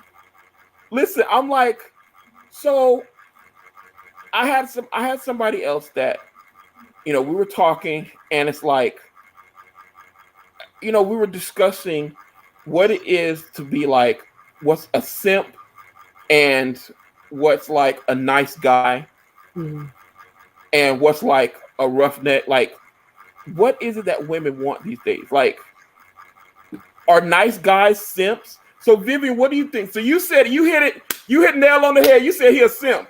So what's a simp to you? Explain a simp. Well, a simp to me is someone who only cares about the outside, right? Well, that's his preference. He wants a big boob, blonde hair, or whatever, right? Okay. But when it came to simping, to me, is because his thoughts. Well, let me see, make sure my words are matching what I'm saying. His words are not matching his actions, right? He said, "Oh, she's not materialistic and this, and she has a good personality, but everything that you showed us was materialistic, and these are things you said she asked for." So she's not saying that she just give me a red bottle of wine, boo. Just when you come over, go ahead and bring a red bottle. She want all three. She want the red, the white, and the pink. You know what I'm saying? And you simple enough to go ahead and do it, and not saying a real man, but a real man will like, pick one, boo. Like, I ain't rich. Right. Pick one. I'll get you the red or the white, or I'll just get you the pink. But it just seems like he's living in a fairy tale. That's what makes him a simp, because he's living in a fairy tale. He don't see the reality of the situation, right? Okay. And so he's willing to do anything to get her. To you, is he living in a fairy tale and he being taken advantage of and he don't even realize it? Exactly. Okay. And it's right in Ronnie, front of have you ever heard the term simp? Are you familiar with the term? Yeah, it's just somebody that's like really attentive or whatever, and it's kind of like an insult to guys who are really attentive or what are really into a relationship. I think anyway. That's my understanding. Okay. So it's like if you I don't know. What did it used to be called? Excuse me for saying this. Pussy whip? I don't know. Pussy whip. Okay. We uncut. We uncut. Listen. Okay. Look, so I had hesitation to show the little doll thing. I'm like, but they showed it on TV. I was like, oh Lord. And then the whole time I'm like, oh Lord, why did I do it? But I'm like, we uncut. It's uncut. No, what I mean by it, I'm not trying to be disrespectful by saying simp. It's like, for example, I know you have seen the story of a man walking in on a woman cheating on him, right? And he go in the living room and sit down until she finished, and then he come back, well, baby, you all right? Acting like he didn't see that she cheat.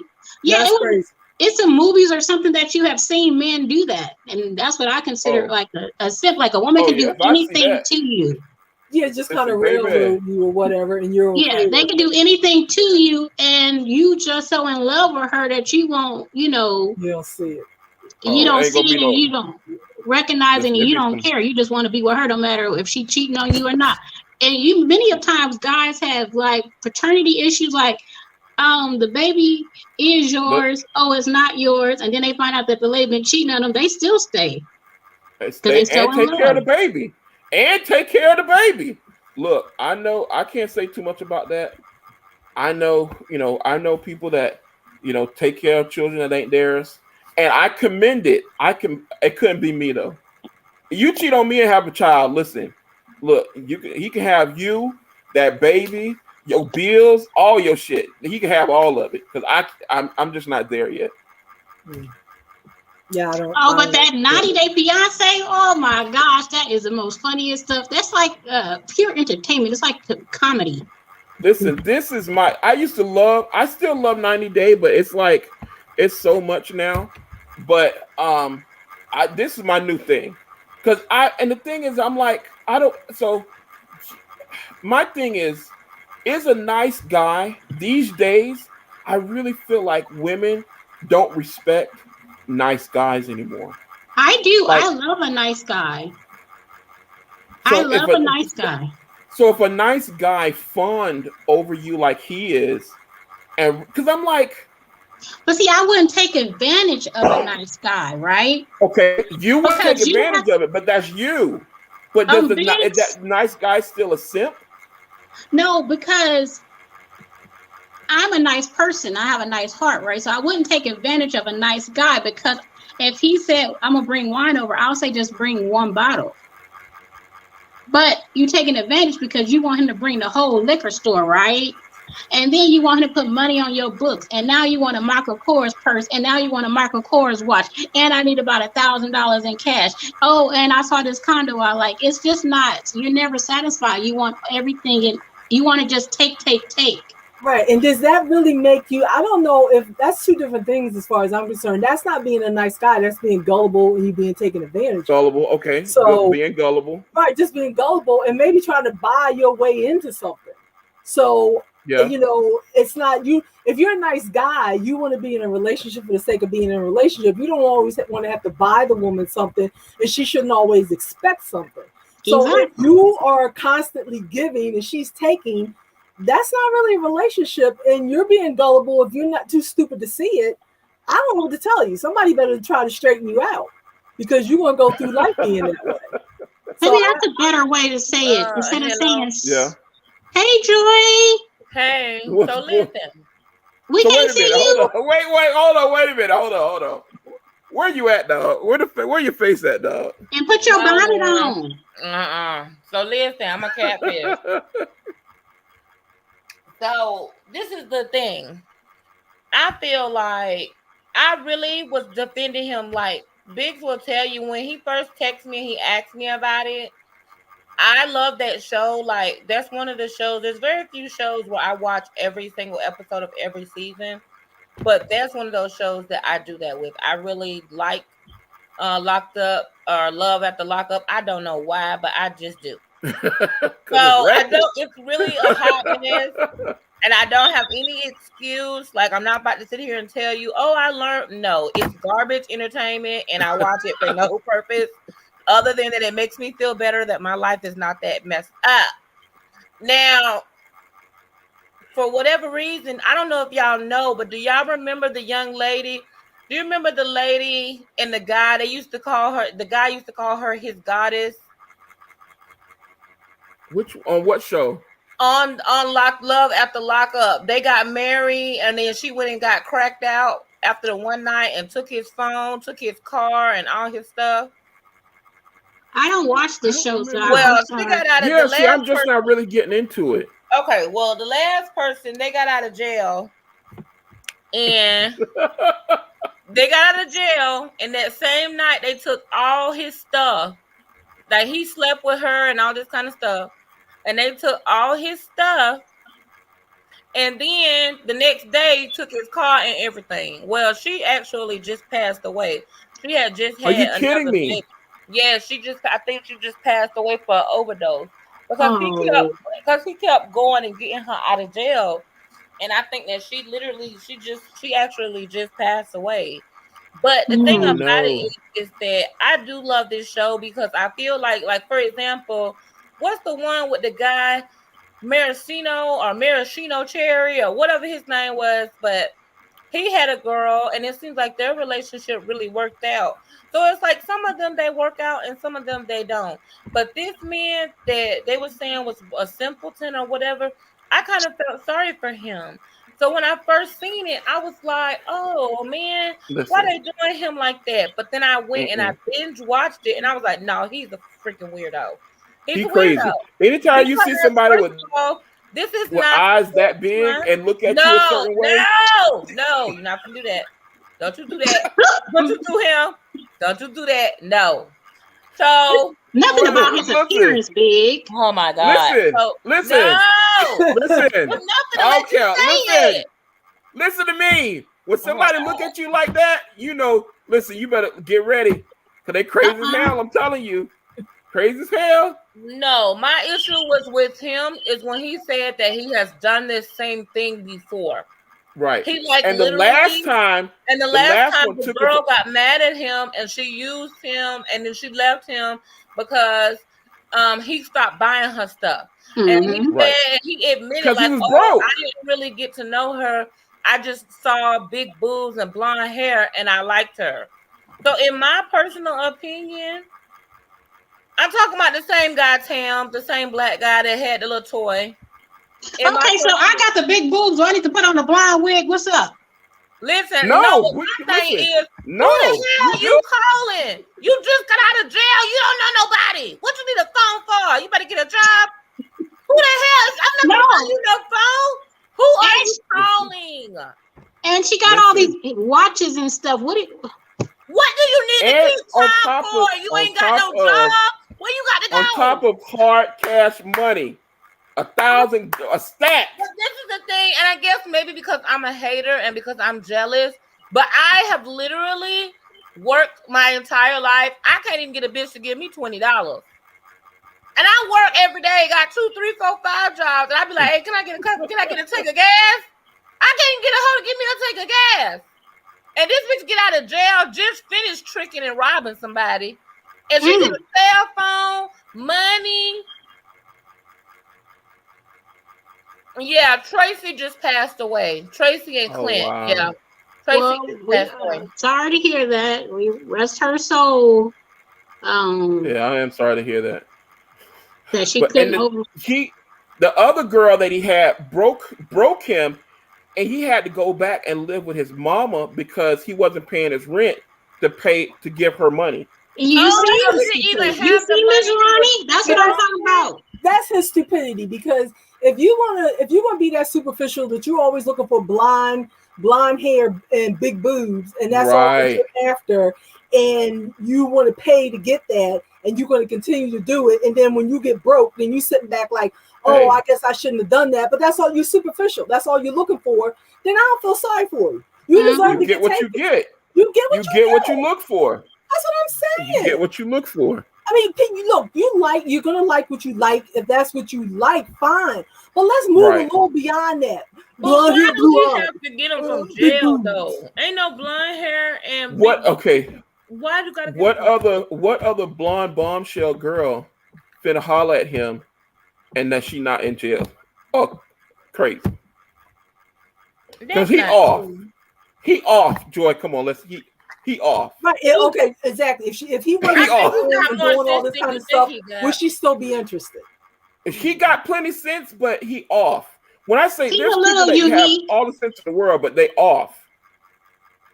He's a little unique, yes. He unique. So mark my words now. If she keep fucking with him, she's gonna find her ass locked in the closet, tied up somewhere. Listen, being fed through the door. You better leave him alone, because that's what she gets. Materialistic, like Bigg said, getting bologna sandwiches shoved under the door at Capri Sun. No, but I'm serious. He gives me serial killer vibes. It's something unique about him. Off. He definitely gives me. It's something, and he's now. I have a couple of friends that are Marines. He's a Marine. So he's got some sense, but every Marine, I don't care. Every Marine friend that I have, they off. It's a little off. Crazy. Listen. I done ran to a couple. I'm like, are you a robot? Or are you a human being? Because training. It's the training. It's the training. Yeah. It's the stuff that. Listen, my homeboy, we worked together. Literally, I had brought my team pizza and Hungry Howie's. It was like Wacky Wednesday. I brought him some pizza, some Howie's bread, and some like the little center sticks or whatever. He was late, and they didn't really save him any. He came in and went. I was like, damn, dog, I'm sorry, man. Didn't nobody save you? And I didn't think he was coming today. He was like, oh, that's all right, dog. He literally went in the trash, got some center sticks that was in there, and had a they give you like the little cup of icing, and he sat there and finished that joint off like it wasn't nothing in front of everybody. And Well, he when said I not tell to you, waste food. I'm first of all, I'm not finna eat after nobody. First Oh, of all, they were bitten off. these were He got it out the garbage. He don't give a damn if they bit off of it, Vivian. It was in the garbage. That crazy ass motherfucker get out the garbage. See, that's why I don't fuck with people right now. And that's why I don't like potluck. That's exactly why I'm not they were in going the to your garbage. damn Listen, potluck. they had been in the garbage for at least a good 2-3 hours. Vivian, I'm not going to their potluck. Cause see, that's that shit right there. Y'all hoes eating out the garbage. I don't eat out the garbage. No, not you. I'm talking about this hoe that Bigg was at their house. This hoe was eating out the garbage. He was eating out the garbage, and then he took the breadstick and like scooped all the icing. I mean, every bit of ice. And I'm like, people done double dipped in that icing. It's done been in the trash for a while. It doesn't matter. It was in the garbage. Like, I don't understand why you keep saying that people touched it. I don't give a damn if somebody touched it, bitch. It was in the garbage. Listen. Now come on. If it was new and it hadn't been open, that's why I keep going off on you, because I feel like you keep saying, "Oh well, if it was new or if it was unopened." Now listen. Now you know how companies sometimes if there's leftovers. They just put it out. Okay, y'all. I love y'all. You know, they just put it. No, because listen, Bigg keep trying to make it like, well, I understand. If it was no, it was in the garbage. Listen, there's certain situations in when it might not have been as bad. If it was like on top of the garbage and ain't nothing else on top, and it was just put in there. They just put it in there. I don't care. And it ain't been open, and the pack inside was still closed. Then that might have been aight. And then might be the reason why you got worms. That is nasty. It was in the garbage. Why are you eating out the garbage?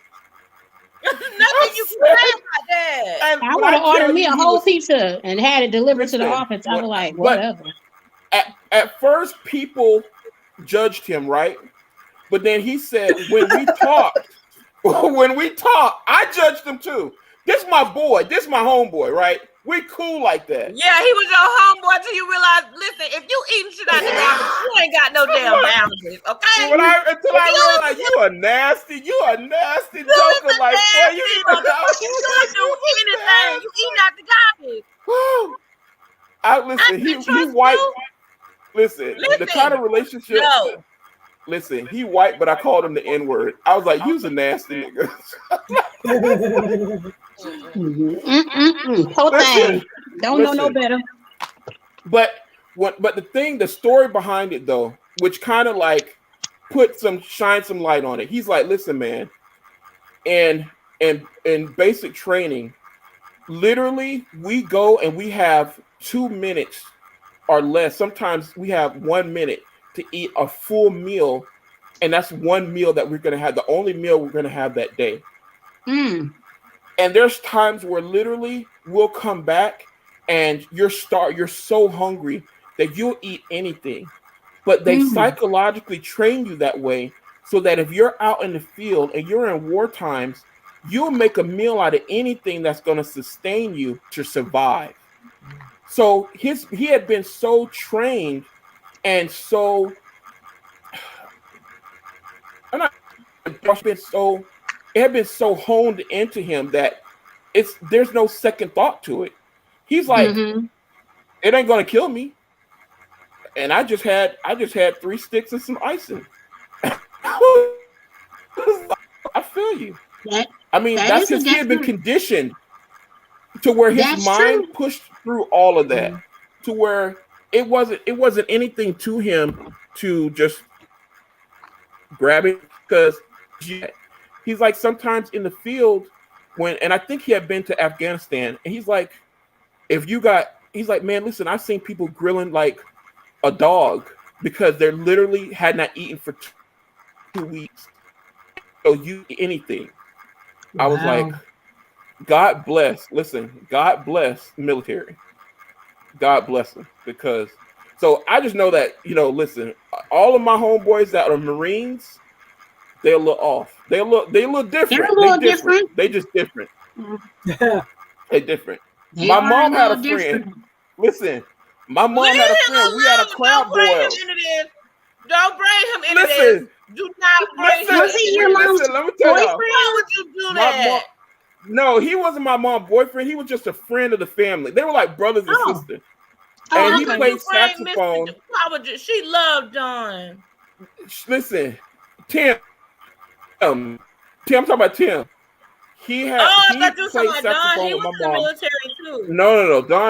Don different. But he was like family. But no, Tim was like my mom's brother, and they were musicians together. But he's an He's very ex-military different. specialist. We're at a family. I had taken a trip to Maine, and I came back, and we had a family crab boil. I had brought some lobsters down. We're boiling them, and we're at my cousin's house. Everybody's outside. And I had invited him because he's like part of his family. Just come chill, hang out. So we're all kids are out here. Me, my cousins, my mom. We sitting outside. We having a crowd boil. Everything's great. So he comes up and he's like getting into it and talking and everything. And somehow we start talking about like Artillery. I think artillery and like people, the gun laws and like I think there had been like a shooting somewhere or something like that. And he's like, oh well. I carry my gun with me everywhere. And they were like, oh, okay. And nobody really paid any attention to it. Until next thing you know, I pay attention to everything. So I saw when he got up and left. But everybody's talking, eating, and whatever. And I'm like, okay. And I'm just watching everybody because that's just me. So next thing I know, he comes back and he had a bag with him and he sat down. And he just has, now he's a different looking guy. He got big eyes and a crazy smile too. He sits at the table and he takes the gun out of the bag and puts it on the table. And so Let's go. It's time to go. Amen. Let's go. My cousin, who's also ex-military. Grab your shit. Leave that food in there. Let's go. This nigga is crazy. Grab all your stuff. My family, he's just a friend. He's a friend to my mom. My other family don't really know him. This is the first time meeting him. This is the first time most of them are met him in person. So this is his first cookout with the family. This fool goes and gets his gun and just places it on the table. And then my family, my family barely like us. So they don't like new people. Okay? They don't like new people at all. And he's just like happy-go-lucky, like, look. And so my cousin, he's also ex-military army. He goes, let's go. He tells his wife, hey, man, get your shit and let's go. Let's go. Like, it's time to go. I'm like, hey, man, my cousin's name is B. I said, hey, it's okay, man. It's cool. He cool. No, hell, no, F that. Let's go. That ended the whole cookout. And I'm like, you should have been like, sir, this is not show and tell, not bring your gun to the gun show. This is not this. And then proceeded to like show how he loads it, unloads it, cocks it. I'm like, now we know that he's not crazy like that. Like he ain't finna, shoot nobody. But it's alarming. It's alarming to see you at a cookout and then all of a sudden somebody bring a gun when we were just talking about people shooting up the place. He just didn't know. To fit in. Not with no gun. Socially but they was talking about it. Basically, he was trying to say, "Don't worry, because I would protect you. Like, like I have my gun with me. You don't have to worry." Yeah, but that's when you carry it on you or something. You don't sit down at the table and pull a gun out of a bag. What kind of nonsense is that? Because he's just, listen. And you got it on your hip. That's one thing. Okay, I got y'all if anything goes down. But out of a bag. So, but you just take it and pull it and put it on the table like, look what I do. No. So that's why I say they different. Poor little tink. He didn't know. He different. Definitely poor little tink. They different. And I think homeboy, so that's my show, guys. I'm gonna be watching the show. I think I'm gonna do some more commentations and reaction videos or something on the show because I got to see what's going on. And it just like I just honestly believe Joy left. I just honestly believe like it makes me wonder like, okay, me, I know I'm a nice guy. At least I always consider myself to be a nice guy. I'm a lover. Listen, I believe in, elevating and putting my queen on a pedestal, my wife. But I'm like, is that what simping? Is there a difference? Yes, very much so. But I think is it a difference the woman and how she perceives it? Like you said, like if he treated you like that, you wouldn't take advantage of him. But Is he still a simp or is he just a nice guy? Or are they the same? I think it's a difference. Like Ronnie said, then the better word is for gullible, right? He's a gullible guy. He's willing to do anything for the first lady, and then he did not pay his own expenses to make sure she had stuff. And then when he stopped paying her expenses, she left him, and he had to move in with his mom. I think you become a simp, aka gullible, if you will, when you put your own needs aside for someone else. I'm not talking about your wants, I'm talking about things you need, like a roof over your head and food. You're starving to make sure that person's okay, but does that person care if you're starving? And then maybe it moves into simphood if you keep doing it. Okay, so it happens to you once. Okay. And then, you be like, okay, one time. And here you are acting that way again, then maybe you're a simp now. I don't know. Maybe you're a simp. Okay. It just seems like you keep doing the same thing over and over again. That's the definition of a fool. So I just and if you want to call it a simp. So yeah, because you should learn from that mistake. If it got to the point where somebody basically put you in the poorhouse, because you was doing all this stuff for them, and then they don't want to have anything to do with you anymore, and then you turn around and put yourself in the same exact situation with somebody else and keep doing that, then you're not learning from your mistake. And yeah, maybe you are just a little bit of a buffoon. Then maybe you're.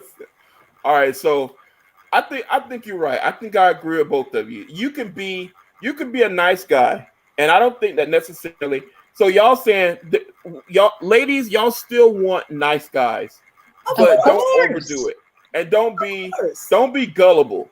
Now, I think the next thing that we're going to talk about, and I'm gonna start bringing us in and closing us down. So.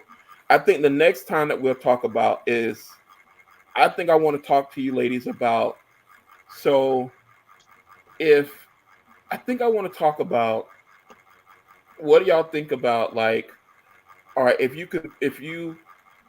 you respect a nice guy, and at what point do you want someone that you respect as a man and think like, okay, but, because I hear a lot of women say, I want a man that doesn't allow me to walk over him. So I want a man that like puts me in my place.